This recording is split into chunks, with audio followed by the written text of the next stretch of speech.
Welcome back. I am Mark, helping you understand English grammar. We're going to look at a few of the sentences for practice at the end of chapter 5. I'm going to go through this really quickly, but I'm going to give you some insight into what I'm thinking as I do it. So make sure you pause a lot, make sure that you've already tried these yourself, and that you look at them a couple of times before I move on. You can stop at any time, you could rewind. Here we go. Read this one out, buddy. Employers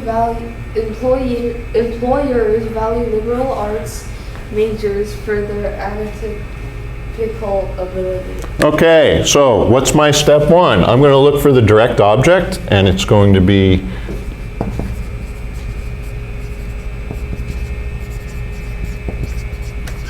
liberal arts majors. I know this. All I'm going to add is B plus EN. I'm not going to add have or ing or anything that's not there already. And it will be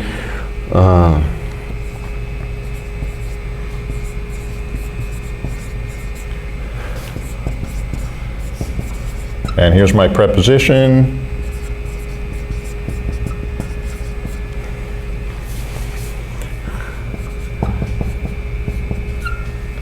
And my step 3 is keep the agent in here.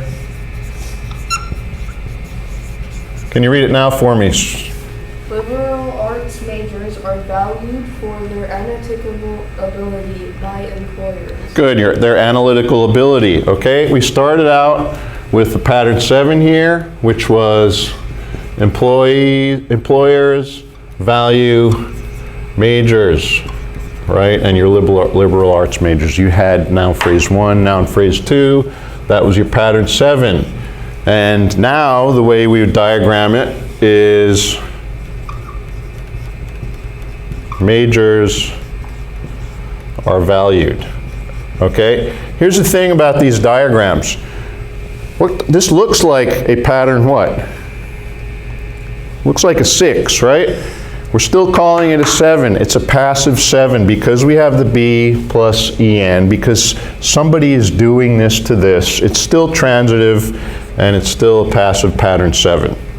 Okay, the last thing you might want to do is write down the verb expansion formula, which is present plus B plus EN plus value.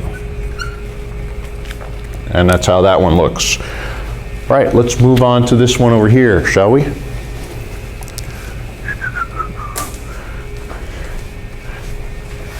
And can you read that one for me, Kenny? The press has recently labeled our new senator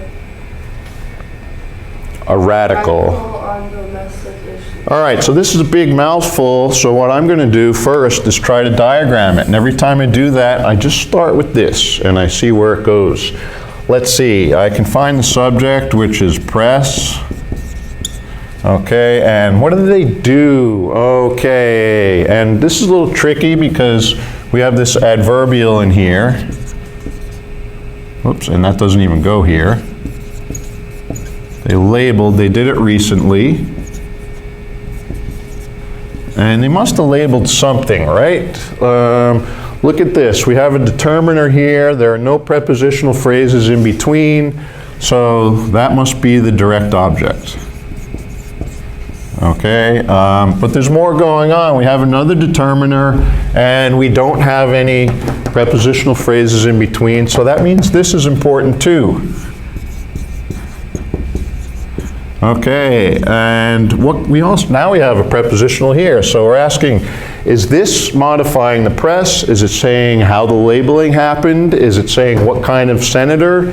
Or is it saying what kind of radical? And I'm going to say it's giving us insight into what kind of radical he is, or she, right? So that's our original sentence. I will do the verb expansion formula just to make sure I know where I'm at, and I have present plus have plus en plus label. And noun phrase 1, verb, noun phrase 2, guess what? This is the same as this. That's also noun phrase 2, so that gives me a pattern 10. What are my steps to making it passive? All right. Our new senator.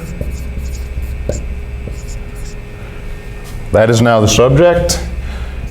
And then we will add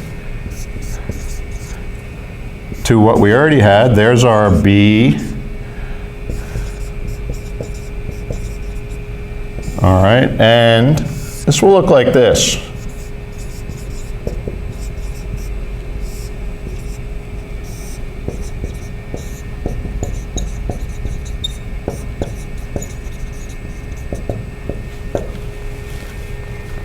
All right, it will look like, what is this? Looks like a pattern 5, right? We have a noun phrase 1, and we have our verb, and we also have noun phrase 1 now.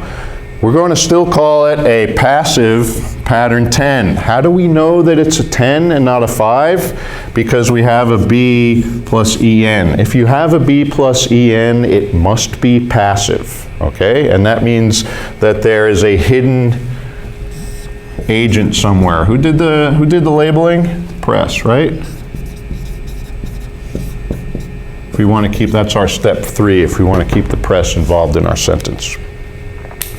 All right, we'll stop this one right there. We have a couple more of these sentences for practice in the next video, so play along.